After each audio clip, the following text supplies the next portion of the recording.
warahmatullahi wabarakatuh. Terima kasih yang sudah setia pada channel YouTube saya. Semoga kalian suka dengan video-video yang sebelumnya, dan saya pun jadi semakin bersemangat untuk membuat konten video yang berikutnya.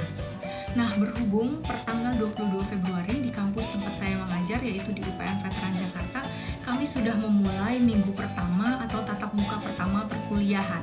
Sehingga saya sebagai dosen pengampu beberapa subjek mata kuliah, saya akan membagikan tips and trick gimana sih kamu bisa mendapatkan nilai A dengan mudah. Ya mungkin especially in my class ya. Tapi kalau kamu mau follow this rule, tips and tricknya, kamu bisa ikutin juga dan kamu bisa terapin di kelas dosen yang lainnya. Ya I think it's no problem ya, karena kami para dosen memiliki paradigma yang sama. Bagaimana kami menilai seorang mahasiswa itu layak atau tidak dia diberikan nilai A. Yang pertama, kalau di kelas saya itu sangat penting yang namanya kehadiran dan juga etika di dalam kelas. Jadi gini, kalau telat di kelas saya itu tidak masalah, karena saya pun masih memiliki permasalahan dalam disiplin waktu ya. Kemudian kalau mahasiswanya datang 30 menit terlambat, menurut saya sih itu ya nggak masalah gitu kan. Kecuali mungkin dia datangnya 30 menit kelas sudah mau bubar. Karena tatap muka daring ini biasanya saya memberikan waktu 1 sampai dengan 1,5 jam, atau mungkin kalau butuh penjelasan yang lebih bisa sampai dengan 2 jam gitu. Nah, kalau mahasiswa memang sudah keterlambatannya, ya mungkin saya akan kasih tahu untuk better kamu ikut di minggu yang selanjutnya saja. Tapi ya namanya juga karena lagi pandemi gini ya, lagi kelas online, jadi banyak sekali alasan mahasiswa yang mau tidak mau kami sebagai dosen ya sudah memaklumi saja. Asalkan izinnya itu juga jelas ya, jadi memang tidak mengada-ada gitu alasannya. Nah, berikutnya adalah etika yang tadi saya jelaskan.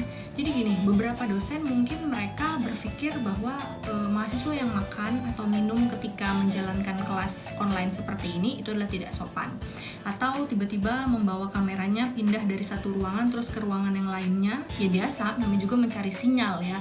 Itu dibilang tidak sopan. Tapi kalau di kelas saya sih hal yang seperti itu tidak masalah ya. Mungkin etikanya adalah untuk memute mic Anda ketika Anda sedang tidak berbicara gitu. Dan ya setidaknya Anda harus open kamera. Itulah etika yang biasanya saya kasih tahu di kelas saya. Berikut adalah contoh kelas semua mahasiswa yang sedang open kamera. Yang kedua, mahasiswa itu sangat saya hargai tentang keaktifan mereka di kelas. Bagaimana mereka aktif untuk bertanya jawab, berdiskusi ketika ada satu kasus atau mungkin ada satu topik perkuliahan. Saya biasanya melontarkan pertanyaan kepada mahasiswa, dan mahasiswa-mahasiswa yang berani untuk menjawab itu akan saya berikan nilai lebih. Saya selalu sebutnya itu sebagai tabungan untuk UTS, ujian tengah semester, atau tabungan untuk UAS. Nah, jadi semakin banyak keaktifan kalian, ya jadinya nilai A itu akan semakin mudah kalian dapatkan. Nah, saya rasa di kelas-kelas yang lain juga sama.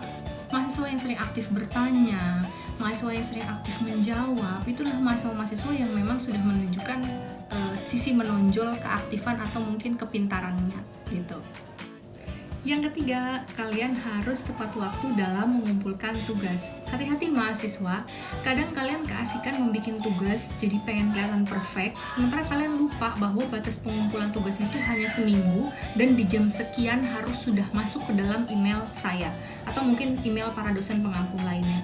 Terus gimana dong Bu kalau misalkan saya mengumpulkan telat di keesokan harinya setelah tutup batas tugas tersebut? Ya bisa saja tetap saya terima selaku kelas yang saya ampuh ya, saya akan menerimanya, tapi mungkin ada nilai yang berkurang. So jadi harus hati-hati ya terhadap batasan waktu kapan tugas kalian itu harus dikumpul. Nah yang keempat, kalau di kelas saya sangat mengapresiasi dan memberikan nilai lebih kepada mahasiswa yang memberikan kreatif dalam membuat satu video presentasi. Ingat ya, yang namanya presentasi itu mahasiswa, kalau dulu tuh di kelas gini, ini ada whiteboard atau mungkin layar dari LCD-nya, dan kepalanya mahasiswa hanya menatap ke whiteboard tersebut.